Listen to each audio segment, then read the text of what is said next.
ఓం సాయిరామ్. ఆ సాయినాథుని ఆశీర్వాదంతో ప్రతి ఒక్కరూ కూడా ఆనందంగా, ఆరోగ్యంగా, అష్టైశ్వర్యాలతో ఉండాలని మనస్ఫూర్తిగా కోరుకుంటున్నానండి.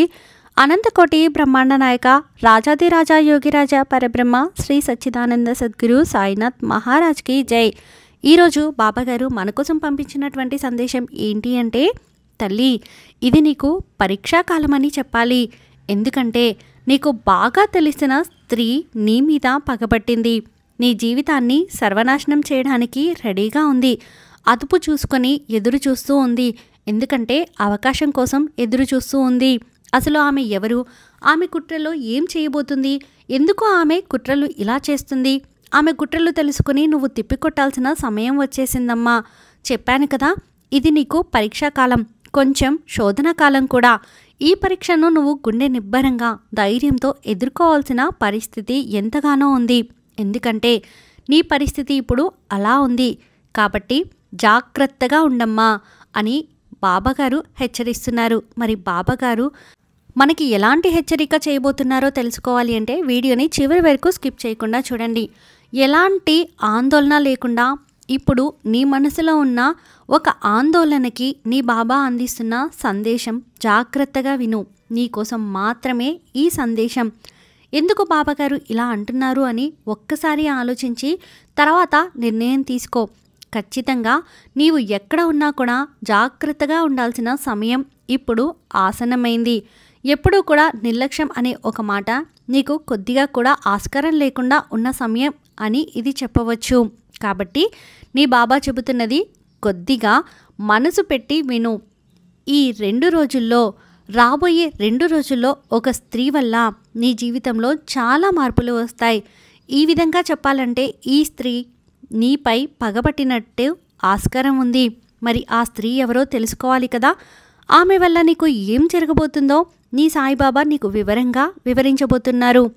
ఆ స్త్రీ ఎవరు, ఎక్కడుంటుంది అనేది కూడా నీకు తెలియజేయబోతున్నాను.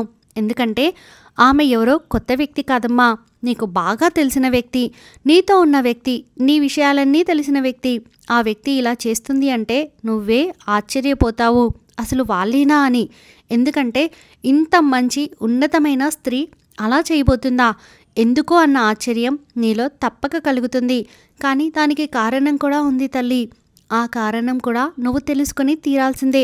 ఆ యొక్క స్త్రీ కుట్రల నుంచి నువ్వు తప్పించుకోవాలి, బయటపడాలి. లేకపోతే నువ్వు సర్వనాశనం చేయాలని కంకణం కట్టుకొని ఉంది. నీ జీవితాన్ని సర్వనాశనం చేయాలని కాచుకుని కూర్చుంది. అయితే ముఖ్యంగా నువ్వు తెలుసుకోవాల్సిన విషయం కూడా చాలానే ఉంది. అది ముందు నువ్వు తెలుసుకొని తీరాలి.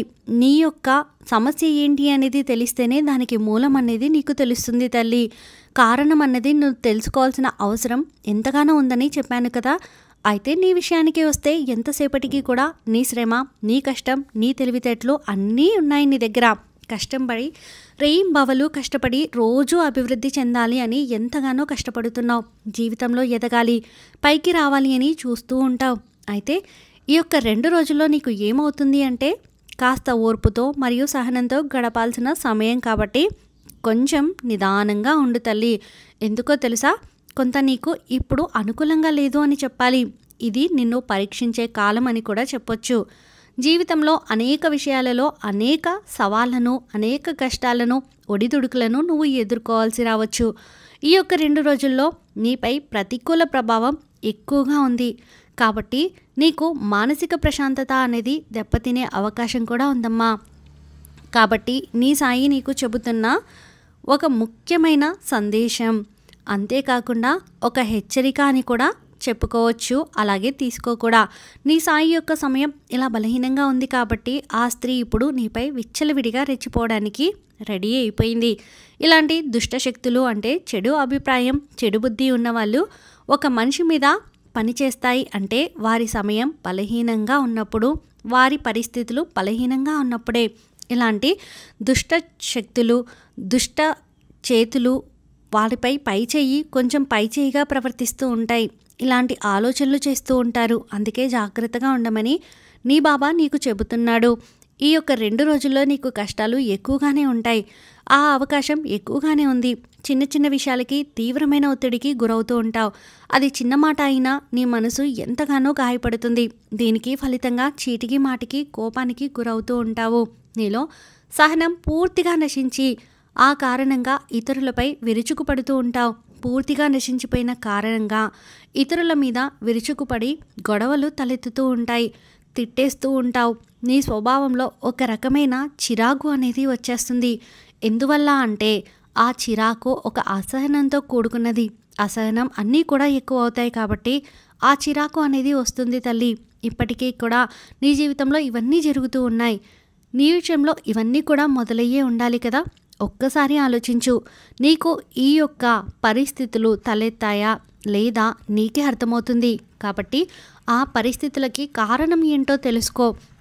నువ్వు ఎలాంటి ఆందోళన పడవద్దు, ఎలాంటి ఆవేశపడవద్దు, దిగులు పడవద్దు, నిరుత్సాహపడవద్దు. ఎందువల్ల అంటే నువ్వు స్వచ్ఛంగా కొంచెం మంచి మనసు గల సాయి బిడ్డవు. కానీ ఒక్కొక్కసారి ఇతరులు చేసే నీ యొక్క ఈ ప్రభావం నీకు నీ జీవితం పైన పడి నీ యొక్క సహనాన్ని దెబ్బతీస్తూ ఉంటాయి. నీ విషయంలో ఇవన్నీ కూడా మొదలయ్యే ఉండాలి. కాబట్టి ఈ మధ్యకాలంలో నీకే తెలియకుండా నీలో మార్పు, అసహనం పెరిగిపోయింది, చిరాకు పెరిగిపోయింది. ఎవ్వరు మాట్లాడినా వాళ్ళని తిట్టేద్దామా కొట్టేద్దామా అన్నట్లుగా వాళ్ళ మీద విరుచుకు పడిపోతూ ఉంటావు. మంచి మాట్లాడుతున్నా కూడా నీకు ఎందుకో నచ్చడం లేదు. నీ ప్రవర్తనలో చాలా గొప్ప మార్పు అనేది వచ్చేసింది. కాబట్టి ఆ మార్పు మంచిదైతే పర్వాలేదు. కానీ చిరాకుగా నీ ప్రశాంతతను పోగొట్టేదిగా ఉంటే ఎలా? ఇదివరకే నీకు మొదలైంది కాబట్టి ఒకవేళ మొదలు కాకపోతే ఇక రాబోయే రోజుల్లో కూడా మొదలవుతుంది. కాబట్టి జాగ్రత్తగా ఉండు. కుటుంబ సభ్యులతో, స్నేహితులతో, పనిచేసే చోట ఉద్యోగస్తులతో సంబంధాలు దెబ్బతీసే ఒక ప్రవర్తనను నువ్వు మార్చుకో. ఎంత కోపం వచ్చినా నువ్వు నీలో దాచుకో. కొంచెం సహనంగా ఉండు. ఈ ప్రవర్తన ఉన్న ఈ సమయంలో ఇది నువ్వు గుర్తుంచుకోవాల్సిన విషయం. అమ్మా, అతి ముఖ్యమైన విషయంగా దీన్ని భావించు. నువ్వు అదుపులో ఉంచుకోవడానికి ప్రయత్నించు. నీ భావనలు అదుపులో ఉంచుకోవడానికి ప్రయత్నించు. నీ నోటిని అదుపులో ఉంచుకోవడానికి ప్రయత్నించు. అమ్మ, మనసుని అదుపులో ఉంచుకో. ఈ నెల నీకు కొన్ని గొడవలు వచ్చి వెళ్ళిపోయాయి. ఇక ఇవి 2 రోజులు మాత్రం నువ్వు జాగ్రత్తగా ఉంటే చాలు. నువ్వు మంచి ఉద్దేశంతో చెప్పిన మాటలు కూడా ఇతరులు అపార్థం చేసుకునే ప్రమాదాలు ఉన్నాయి. నీ మాటల వల్ల లేనిపోని వివాదాలు కూడా సృష్టించబడే అవకాశం ఉంది. వాదనకు దిగడం, ఇతరులను విమర్శించడం ఇలాంటివి అస్సలు మానేసే. ఇలాంటి వాటికి దూరంగా ఉండు. తల్లి, మౌనంగా ఉండడమే నీకు శ్రీరామ రక్ష. అవసరమైన చర్చల్లో అనవసరంగా దూరవద్దు. అవసరం ఉంటేనే మాట్లాడు. అనవసరమైన మాటలకి దూరంగా ఉండు. మౌనంగా ఉండిపో. ఎందుకో తెలుసా? నువ్వు మంచి చేసినా ఇతరులకు చెడుగానే కనపడుతూ ఉంటుంది. నువ్వు మంచి ఆలోచన చేసినా ఇతరులు నిన్ను అపార్థం చేసుకుంటూనే ఉంటారు. బంధాలు దెబ్బతినే అవకాశం ఉంది. స్నేహాలు దూరమయ్యే అవకాశం ఉంది. కాబట్టి అన్ని విషయాలలో అప్రమత్తంగా ఆచితూచి అడుగువేయి. ఆచితూచి మాట్లాడు. జాగ్రత్త తల్లి. పరిస్థితి అలా ఉంది కాబట్టి దీనివల్ల ఏమవుతుందంటే కొన్ని అవమానకరమైన సంఘటనలు కూడా జరిగే అవకాశం ఉందమ్మా. నలుగురిలో నువ్వు తలదించుకోవాల్సిన పరిస్థితి రావచ్చు. లేదా నీ గౌరవ మర్యాదలకు, ప్రతిష్టలకు భంగం కలగవచ్చు. కాబట్టి ఈ రాబోయే రోజుల్లో ఈ యొక్క 2 రోజుల్లో ముఖ్యంగా మౌనంగా ఉండు. ఈ 2 రోజులు దాటిపోతే నీకు అంతా మంచిగా ఉంటుంది. కాబట్టి వీలైనంత తక్కువగా మాట్లాడు. వివాదాలకు దూరంగా ఉండు. ఇది ఒక్కటే మార్గం తల్లి. అలాగే నువ్వు పనిచేసే చోట ఆర్థికంగా నీకు సాధారణంగా ఉంటుంది. ఇక కష్టం అన్నది విపరీతంగా పెరిగిపోతుంది. అయితే ఉద్యోగంలో మార్పులు ఉండొచ్చు. పనిచేసే చోట మార్పు రావచ్చు. అయితే నీకు కొంత సానుకూలంగానే నీ బాబా ఏర్పరుస్తారు. కాబట్టి ఎలాంటి ఆందోళన నువ్వు అస్సలు చెందవద్దు. పని చేసే చోట ఎక్కువ పని భారం పెరగచ్చు. ఇవన్నీ జరుగుతూ ఉంటాయి. లాభాలు పెద్దగా ఉండవు. శ్రమ ఎంతో ఉంటుంది. నువ్వు ఎంతో కష్టపడి పని చేసినా దానికి తగిన గుర్తింపు కానీ, ప్రయోజనం కానీ, డబ్బుపరమైన లాభాలు కానీ అంతంత మాత్రంగానే ఉంటాయి. మాట పట్టింపులు పెరిగే అవకాశం ఉంది. తల్లి, నీ పనిలో తప్పులు వెతికే ప్రయత్నాలు కూడా చేస్తూ ఉంటారు. ఈ ఒత్తిడిని తట్టుకోలేక ఉద్యోగం కూడా మానేద్దామా అన్న మనస్థితికి నువ్వు వచ్చేస్తావు. ఎందుకంటే అలాంటి పరిస్థితి నీకు ఎదురవుతుందమ్మా. కాబట్టి కొంచెం మౌనంగా ఉండు. కొంచెం సహనంగా, ఓపికగా, జాగ్రత్తగా ఉండు. నీ పరిస్థితి కొంచెం బలహీనంగా ఉంది కాబట్టే చెడు జరిగే అవకాశాలు ఎక్కువ కనిపిస్తున్నాయి. ఆ చెడు జరిగేటప్పుడు ఏమవుతుంది అంటే నీ మనసు కలత చెందుతుంది. నాకు ఇదొద్దు, వదిలేద్దామా, వేరే ఏదైనా పని చూసుకుందామా, ఈ ఉద్యోగం అసలు నేను చేయలేను, వ్యాపారం ఏదైనా చూసుకుందామా అన్న ఆలోచన కూడా నువ్వు వచ్చేస్తావు. తల్లి, కొంచెం ఓర్పుతో ఉండు, సహనంతో ఉండు. ఓర్పు సహనం నశించే ఒక అవకాశాలు, సందర్భాలు కూడా ఏర్పడతాయి. ఒకవేళ వ్యాపారం చేస్తూ ఉన్నామనుకో, అక్కడ సరిగ్గా నీకు వ్యాపారం జరగకపోతే చాలా దిగులు పడిపోయి నిరుత్సాహపడిపోతావు. సమస్యలు ఎదురవుతూ ఉంటాయి. రావాల్సిన డబ్బులు సరైన సమయానికి చేతికి అందడం లేదు. దీనివల్ల వ్యాపారం నడవకపోవడం కష్టంగా ఉన్నా ఇలాంటి క్లిష్ట సమయంలో ఏం చేస్తావో, ఎలా, ఎట్టి పరిస్థితుల్లో కూడా ఏదైనా కొత్తగా కొనడమో తీసుకోవడమో ఏమీ చేయవద్దు. ఎందువల్ల అంటే నీకు ముందే డబ్బుకి కొంచెం కష్టమైన పరిస్థితి కదా. కాబట్టి ఇలాంటివన్నీ అనవసరంగా కొని డబ్బుని వృధా చేసుకోవద్దు. మనసుని చిరాకు పెట్టుకోవద్దు. అందరి మీద చిరాకు పడి గొడవలు పడి నీ వాళ్ళని దూరం చేసుకోవద్దు. మనసులో ఏది ఉండదో ఈ పరిస్థితుల ప్రభావం, ఈ ఒత్తిడి ప్రభావం నీ చేత అలా మాట్లాడేలా చేస్తుంది. నీ మనసు మంచిది కావాలంటే ఒక్కసారి గమనించుకో. ఈ మానసిక ఒత్తిడి వల్ల ఎలా ఉంది అంటే నిన్ను ఒక చోట కుదురుగా కూడా కూర్చొనివ్వదు, కుదురుగా నిల్చొనివ్వదు. దీనివల్ల ఏమవుతుందంటే నోటికి ఏది వస్తే అది మాట్లాడాలనే ఆవేశం వస్తుంది. మనసులో ఎంత కోపం వస్తే దాన్ని బయటికి ఎవరు నీకు అందుబాటులో ఉంటే వాళ్ళ మీద చూపిస్తూ ఉంటావు. అలా అందరి మీద చూపించేస్తే వాళ్ళు ఊరుకోరు కదా తల్లి. అన్ని బంధాలు దెబ్బతింటాయి అమ్మా, బంధుత్వాలు దూరం అవుతాయి. కాబట్టి కొంచెం ఖర్చులు తగ్గించుకోవడమే కాకుండా నీ యొక్క ఆవేశం కూడా తగ్గించుకోవాలి. నీపై మరింత ఒత్తిడి పెరిగి మరింత చిరాకు గురి చేస్తూ ఉంటుంది. నీకు ప్రశాంతత లేకుండా నిన్ను ఊపేస్తూ ఉంటుంది.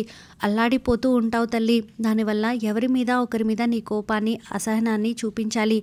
లేకపోతే నువ్వు కుదురుగా ఉండలేవు. అందులో భాగంగానే ఇలా మాట్లాడేస్తూ ఉంటావు. దానివల్ల నీకు ఇప్పుడు ఒక పెద్ద ముప్పు అయితే రాబోతుంది. కోరి కోరి నీ కష్టాలు నువ్వే తెచ్చుకున్నట్లయితే. ఎందుకంటే ఇక్కడ నా బిడ్డలు ఎవరైతే ఉన్నారో, స్త్రీలు కానీ పురుషులు కానీ ఎవరైనా కూడా అత్యంత జాగ్రత్తగా ఉండాల్సిన అవసరం ఎంతగానో ఉందమ్మా. అలాగే స్త్రీలకు దూరంగా ఉండాల్సిన సమయం కూడా ఉంది. చెప్పాను కదా తల్లి, ఇది నీకు పరీక్షా కాలం. అపార్థాలు పెరిగిపోతాయి, అవమానాలు ఎక్కువ అవుతాయి. కాబట్టి కొంచెం అప్రమత్తంగా ఉండు తల్లి. ఏదో ఒక రూపంలో నీపై నిందలు పడుతూ ఉంటాయి. వాటిని కూడా నువ్వు ఎదుర్కోవాల్సి వస్తుంది. నువ్వు చేయని తప్పుకి నీపై అబండాలు వేసే ప్రయత్నాలు కూడా జరుగుతూ ఉన్నాయి. ఈ నిందలు ఎక్కువగా ఒక స్త్రీ మూలంగా వచ్చే అవకాశం ఉంది. కాబట్టి నువ్వు పని చేసే చోట కావచ్చు, ఉద్యోగం చేసే చోట కావచ్చు, సహ ఉద్యోగి కావచ్చు, నీ బంధువుల్లో కావచ్చు, నీ పొరుగింటి వారు కావచ్చు, నీ స్నేహితుల్లో కావచ్చు, పరిచయం లేని వ్యక్తులతో కావచ్చు, ఇరుగు పొరుగు వారితో కావచ్చు, ఇంట్లో వ్యక్తి కావచ్చు, తన మాటల వల్ల నువ్వు చాలా మానసికమైన తీవ్రమైన వేదనకు గురి కాబోతున్నావు. ఇక పెళ్ళైన మగవాళ్ళు ఎవరున్నారో పరాయి స్త్రీల పట్ల జాగ్రత్తగా ఉండాలి. ఎందుకు ఈ మాట చెప్తున్నాను అంటే ఈ భాగస్వామికి నీకు మధ్య గొడవలు వచ్చే అవకాశం ఉంది. కాబట్టి బయట స్త్రీని కలుసుకోవడం, బయట స్త్రీని కదిలించుకోవడం కారణం అనేది జరుగుతూ ఉంటుంది. వారి నుంచి వచ్చిన పుకార్లు కారణం అవుతాయి. కాబట్టి నువ్వు దేనికి కూడా దూరంగా ఉండు. అలాగే పరాయి వాళ్ళతో మాట్లాడేటప్పుడు జాగ్రత్త. ముఖ్యంగా మగవారైతే స్త్రీలతో మాట్లాడేటప్పుడు హద్దుల్లో ఉండి, తప్పకుండా హద్దుల్లో ఉండి తీరాలి. నీకు ఇది చాలా అవసరం. ఇది అతి చనువు ఇవ్వడం అస్సలు కుదరదు. చనువు ఇవ్వకు. ఎందుకంటే అబద్ధాలు, అతి చనువు అనేది జీవితాన్ని అల్లకల్లోలం చేసి నాశనం చేస్తాయి. కాబట్టి ఈ విషయం నువ్వు గుర్తుంచుకోవాలి. నీ హద్దుల్లో నువ్వు ఉండడం చాలా ముఖ్యం. అవసరమైన చనువు ఇవ్వకు, అనవసరమైన చనువు అస్సలు ఇవ్వకు. ఇది కేవలం హెచ్చరిక మాత్రమే. బాబా నిన్ను హెచ్చరిస్తున్నాడు. స్త్రీల కారణంగా ఇతరుల స్త్రీలతో, ఉదాహరణకు ఇంట్లో అత్తవారితో కావచ్చు, తోడికోడలతో కావచ్చు, ఆఫీస్లో తోడి ఉద్యోగులతో కావచ్చు, జాగ్రత్తగా మెలగాలమ్మా. మీ మధ్య చిన్న చిన్న విషయాలకి మనస్పర్ధలు వచ్చి అతిపెద్ద శత్రుత్వానికి దారితీసే ప్రమాదం ఉంది. ఒకరిపై ఒకరు చాడీలు చెప్పుకొని విడిపోయే అవకాశాలు ఎంతగానో ఉన్నాయి. కాబట్టి అలాంటి శత్రుత్వం పెంచుకోకుండా, నష్టపోకుండా ఉండు. నీ ప్రశాంతతని కోల్పోకు. నీ ప్రశాంతతని కోల్పోతావు. గౌరవానికి భంగం వాటిల్లుతుంది. కాబట్టి ఎట్టి పరిస్థితుల్లోనూ ఏ స్త్రీతోనూ నువ్వు అమర్యాదగా నడుచుకోవద్దు. వారిని గౌరవించు. వారికి దూరంగా ఉండడం నేర్చుకో. ఎంతవరకు ఉండాలో అంతవరకే ఉండు. అవసరమైన విషయాలు చర్చించుకో. అనవసరమైన విషయాలు చర్చించుకోవద్దు. ఈ ఒక్క విషయాన్ని నువ్వు పాటిస్తే ఈ నెలలో పెద్ద గండం నుంచి బయటపడిపోతావు.